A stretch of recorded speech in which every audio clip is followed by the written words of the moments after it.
Imagine a world where you knew that you mattered and you belonged. The people cared about you because we were so darn good at listening to one another, no matter how different we are. That is what Sidewalk Talk is doing by putting listeners on sidewalks all over the world so that we can practice the art of connecting. Join me, founder and director Tracy Rubel, as I interview experts on the fine art of human connection and interview some of our volunteers who've been listening on the sidewalk and even some of the folks that we've listened to. And if you want to volunteer, consider joining us at sidewalk-talk.org. Dr. Christian Conte is my guest today on the Sidewalk Talk podcast. He's a licensed professional counselor, a certified domestic violence counselor, and a certified level 5 anger management specialist. He's one of a handful of people in the world who have really reached this level of certification for anger management. He was a resident therapist on VH1's Family Therapy. He was a co-host of USA Network's The Secret Life of Kids and co-host of Spike TV's Coaching Bad with Football Hall of Famer Ray Lewis. He currently applies his yield theory in maximum security prisons throughout Pennsylvania. His new book is called Walking Through Anger, A New Design for Confronting Conflict in an Emotionally Charged World, and it was recently released by Sounds True. That's the plug, but I'm going to tell you something. What a love of a human being. This guy has done all this TV stuff, and I think it's easy for us to assume that because somebody has gotten some level of recognition that they're not down to earth. You are going to, well, my prediction is, because I certainly did, being on the receiving end of a conversation with Dr. Conte, you're going to fall in love with this man's authenticity and heart for service.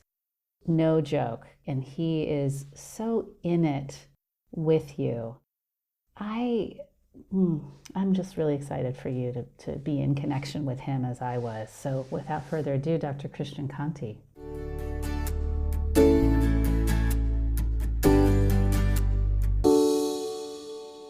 So Dr. Christian Conte, I am so thrilled. I think I said to you before we joined this conversation that I was completely geeking out on your book. I'm so thankful that you are reading it and seeing it. I'm seeing people make the transformational changes that I truly, genuinely intended. So I'm so thankful. So you're kind of like this muscly guy that is a psychologist that goes into prisons and talks with people about anger. And do people stereotype you at all and imagine, oh, Dr. Conte, yeah, he knows about anger because look at all those muscles that he's got. I mean, It's funny because most people, I'm very disarming for many people. And I love that. Like I've never been pretentious. I've never liked pretentiousness. I've always said it doesn't matter my degrees or accolades. It only matters whether or not what I say actually resonates with a person. And to be honest, like the one time I was in a prison, I was in this maximum security prison, and they always take me to like the most extreme cases, the most extreme things. And I was in this one maximum security prison, and they took me to see the best fighter in this prison. They said, this guy is so scary that literally no one will even remotely challenge him, not even with multiple people, because he's so scary. He's like this incredible fighter, and he's serving multiple life sentences. So I go to sit down with this guy, and I walked in the room, and I literally wasn't even in the room with him for 60 seconds. And he said, man, I could tell you know what you're talking about. And I said, my man, I appreciate you so much, but how in the heck could you tell that? Like, I literally just sat down with you. I didn't even say anything. He said, because you dress like crap. I'm censoring what he actually said. He said, because you dress like crap. He said, most people come in with suits and ties and they try to be this or that. He said, but you dress such like crap that you must know what you're talking about. He said, you must know what you're talking about, because that's, but I loved it because that's really where I got to in my life, which is I don't need to put on a facade for people. What doesn't matter what I look like. It matters what I'm saying. Is what I'm saying, does it resonate with you? And if it doesn't, then throw it out. If it does, let's move forward with it. So I love that because I hear what you're bringing to the fore is so much authenticity. You're saying, look, I'm not going to try to pretend or pull one over on you. I'm showing up as me, and here's what I have to offer. Yes, yes, that's it. Oh my goodness, Tracy, that's it. Because if you practice the message that you're offering others, they can see that. And as Mm-hmm. easily as it is for us to spot a fake in others, what we often fail to realize is that others could spot when we're not being genuine too. Mm-hmm. Absolutely. Yeah, that's beautiful.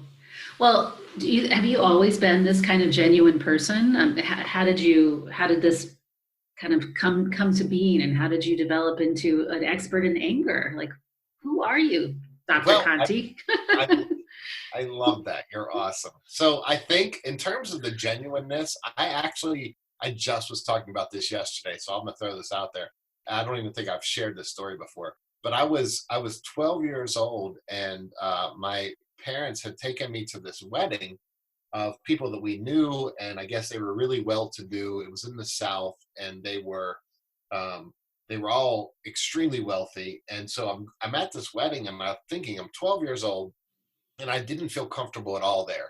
And I went back at one point to go into where the kitchen was, where the workers were, and they were watching this game, and it was a game I was really interested in. So I sat and I talked with them, and I listened to their perspective on the people who were out in the other room, in the wedding room.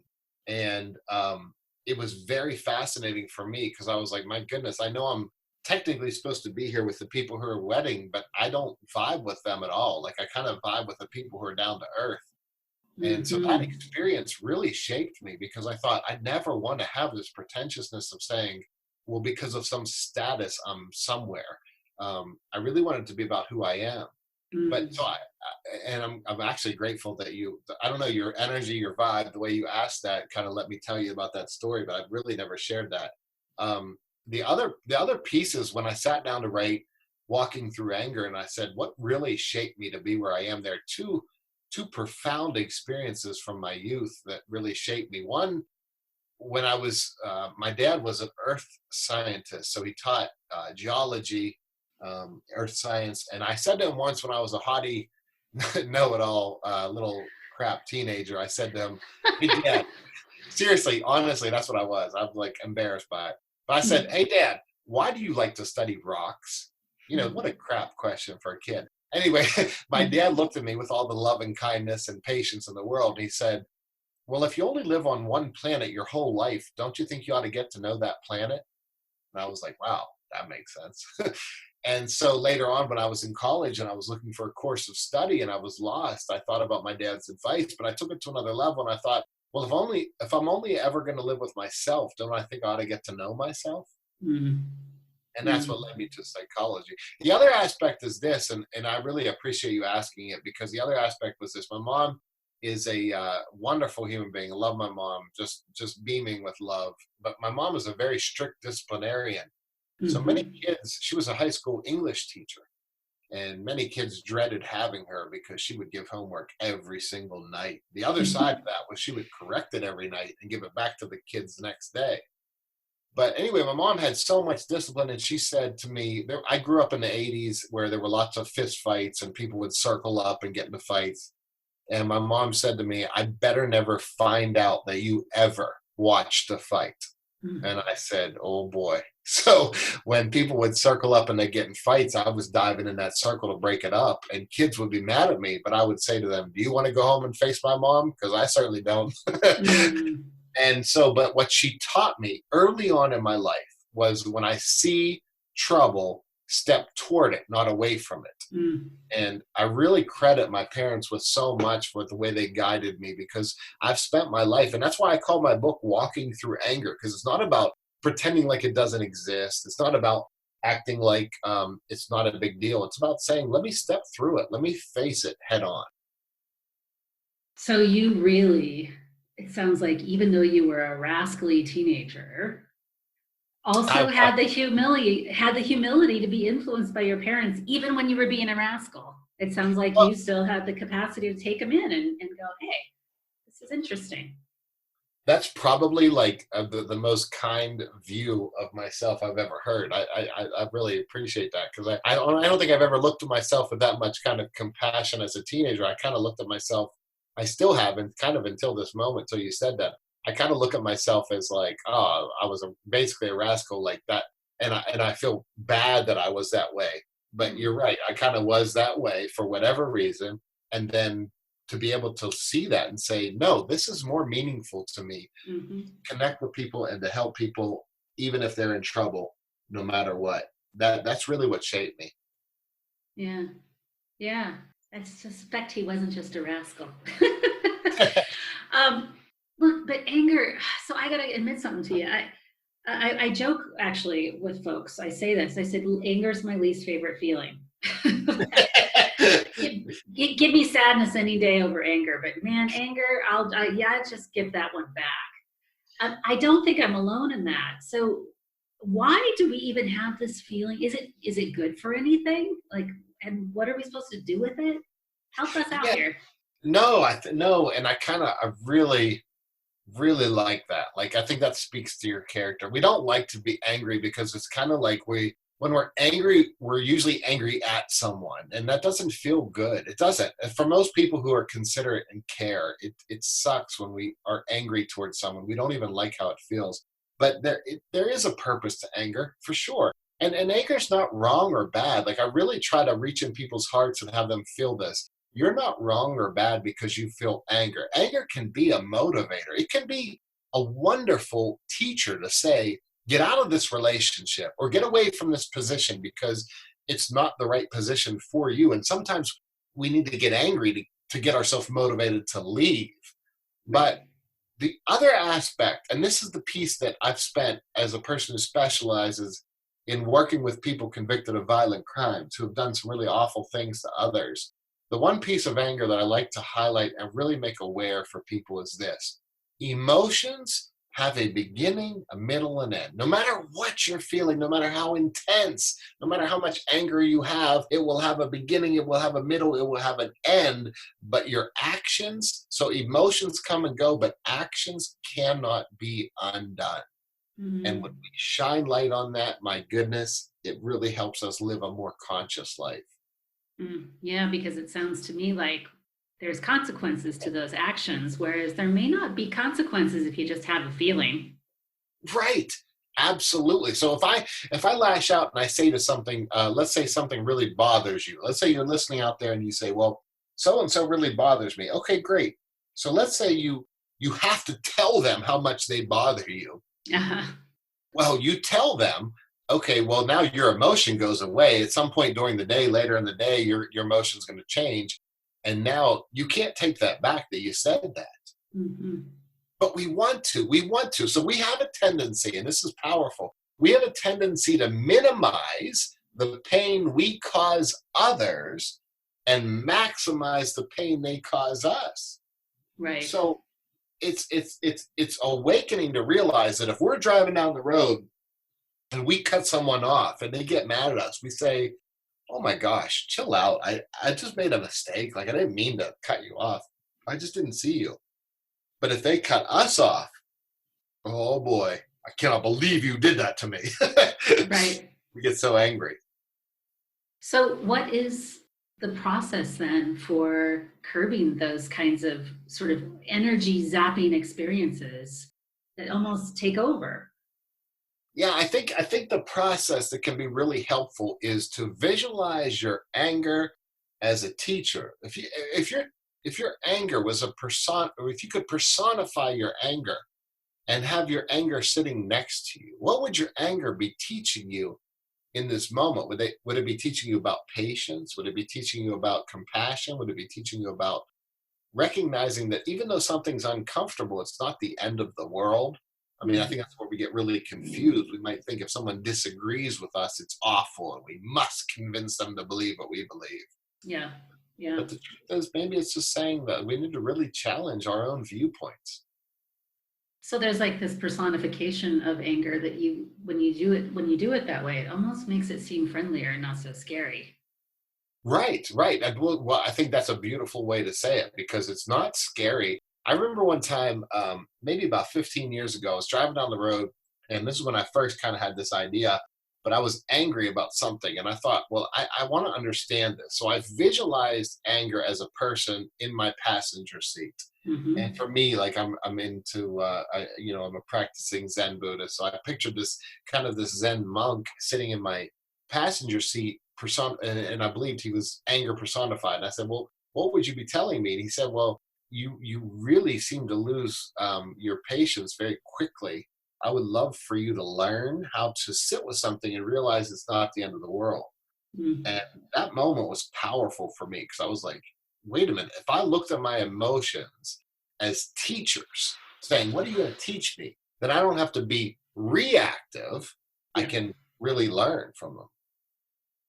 So you're doing this with some of the most violent criminals and teaching them how to do this. Is that right? Yes. So I work in maximum security prisons. I work with people who have committed serial rapists, serial murderers, people who've done some really awful, awful things.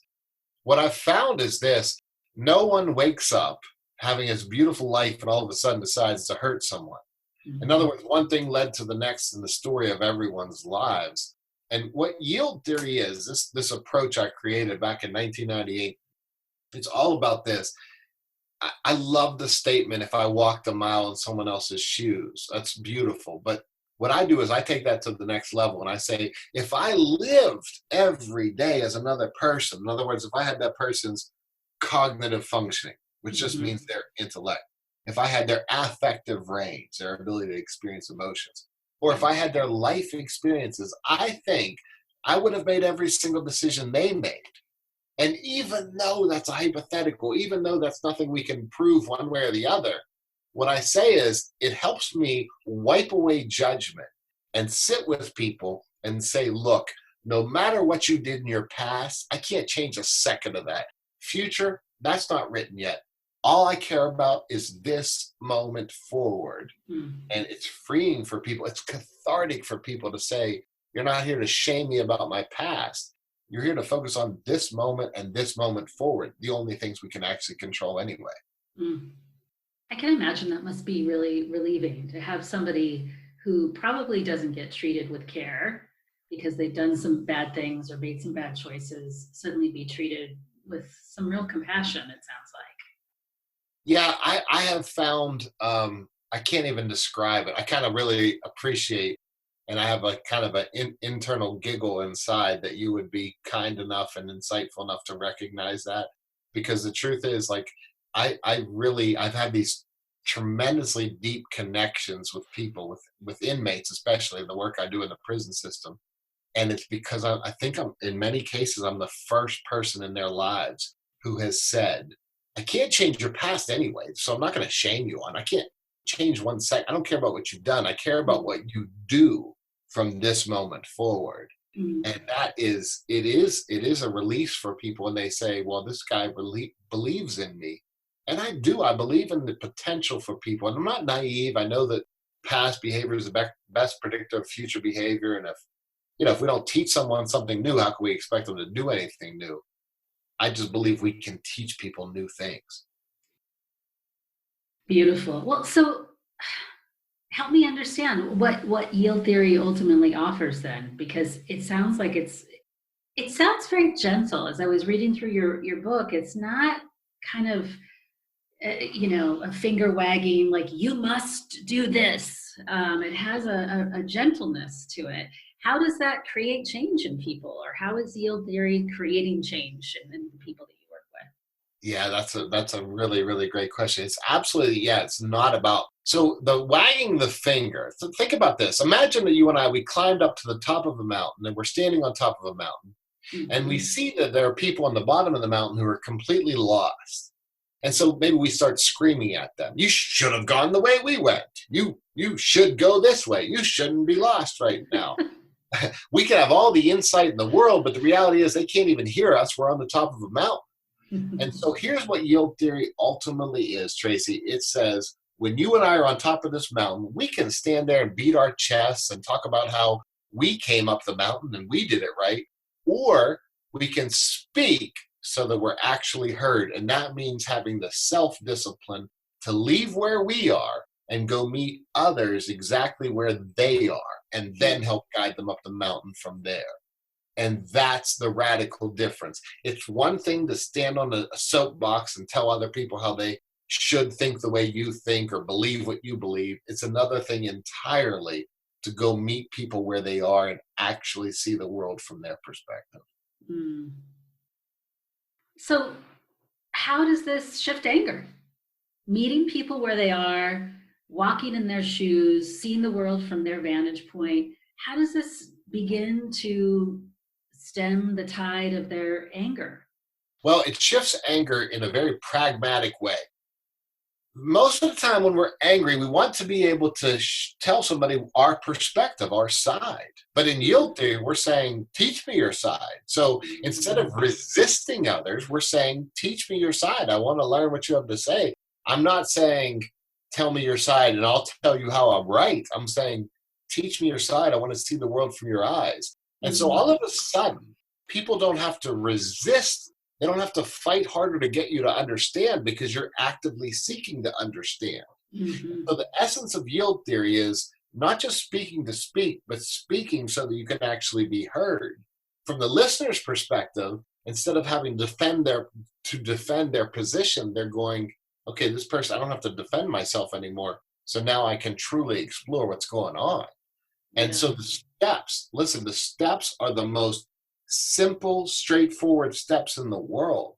I often say, Tracy, like, it's easy to be skeptical of other people. It's easy. My goodness, if we disagree with someone's politics or their religious beliefs, we can be skeptical of every word they say. But how often are we skeptical of ourselves, of our own egos? And this is a challenge for us, because if we truly believe that we have more to learn in life, then why not be like genuinely open when someone challenges our perspective rather than angry and tied to our side? And so what I teach is this. I think it's one thing to say the words, listen, validate, and explore options. That's easy to say. It's another thing to really approach how you listen, how you validate, and how you explore options.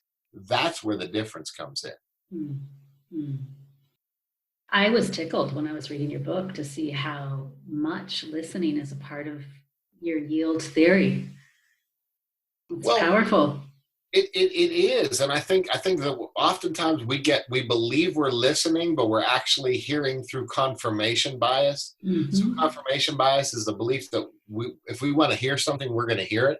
If you think someone's dumb, no matter what they say, the moment they mess up, you're going to be like, "See, they were dumb. I told you." And so when you can learn to set aside confirmation bias or hindsight bias, all these different things, and you can actually genuinely listen to people, it changes things. There's a difference, for instance, between content, the words people say, and process, how they say it.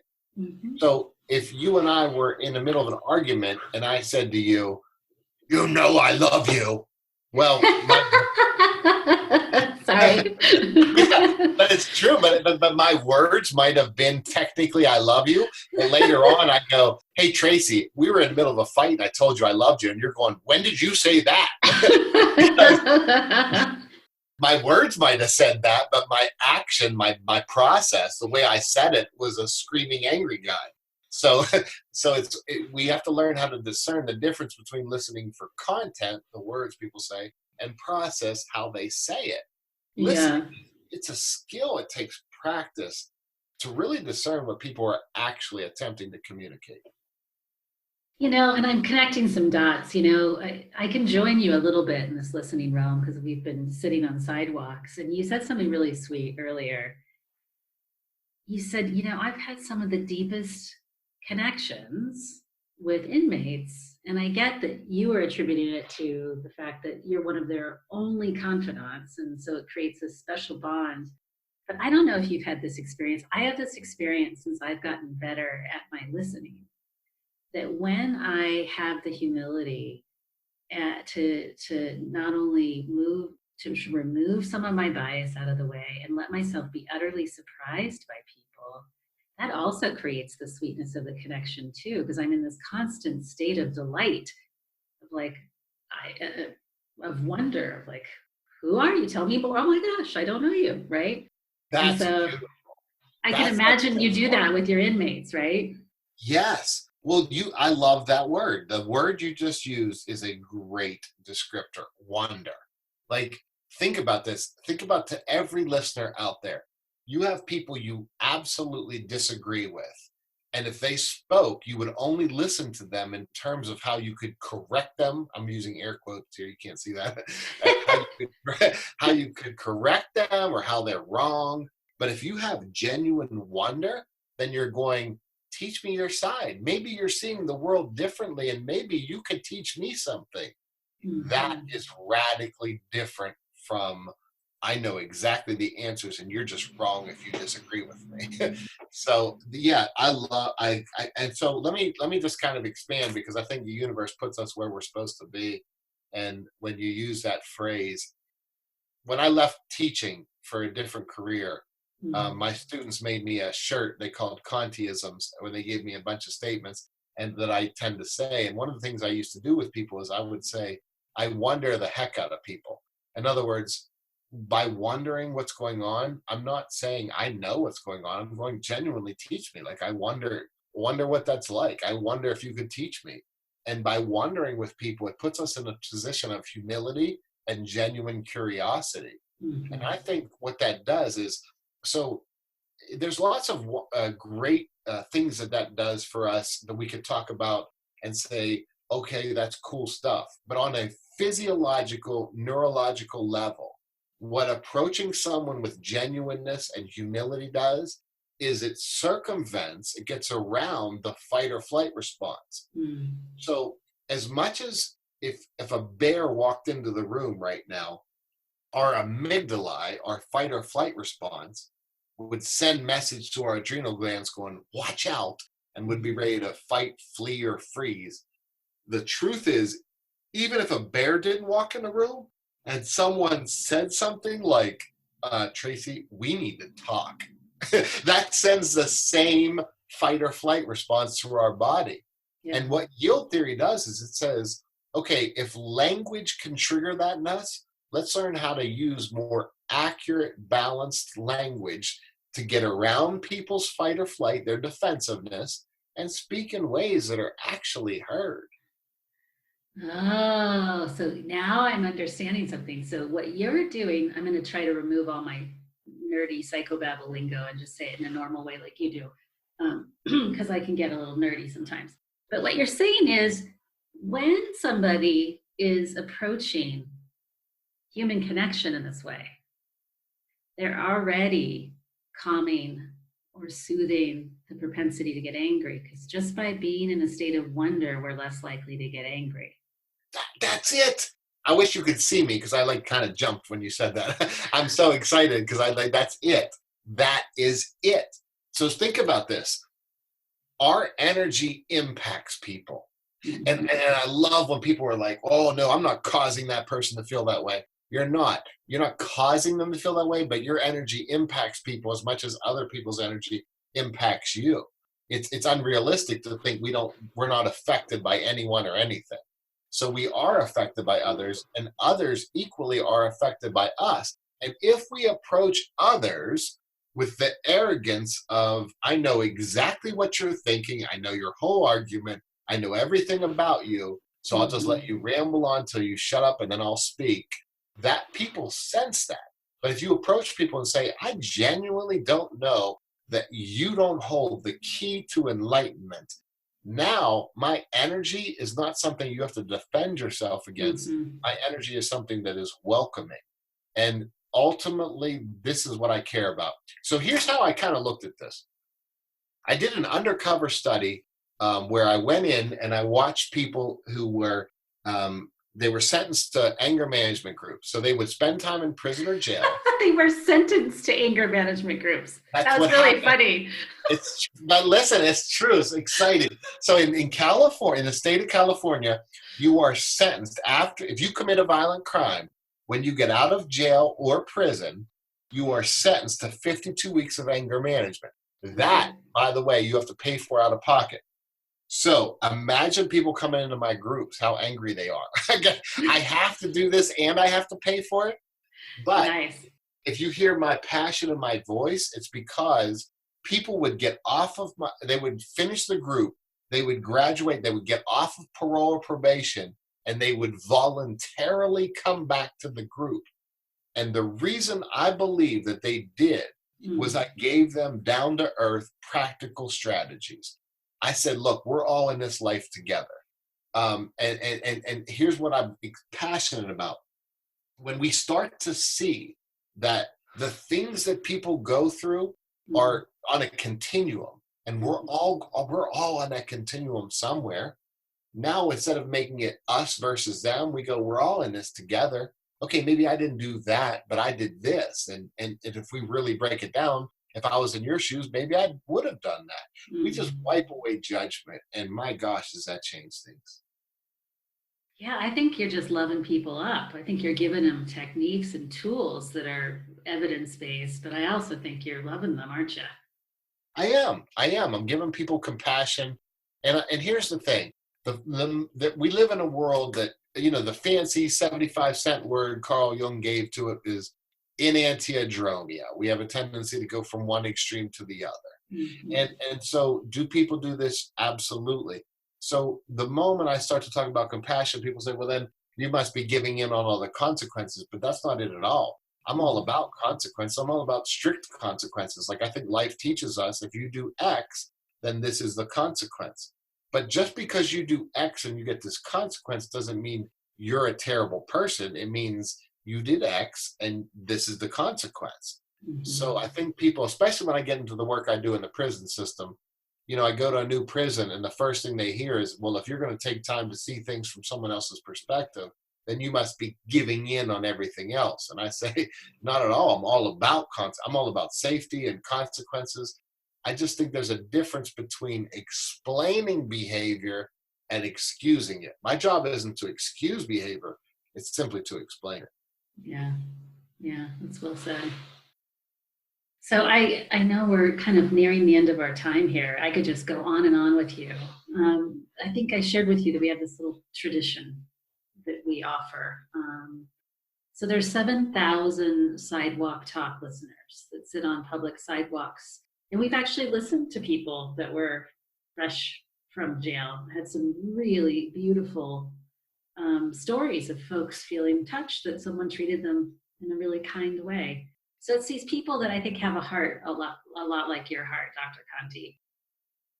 Is there one piece of advice or one wish that you would offer to our listeners, and you can speak directly to them? Yes. I mean, first of all, I appreciate with all my heart and soul that you go out and do that. Like, I can't thank people enough. I can't thank you enough for going out and doing it.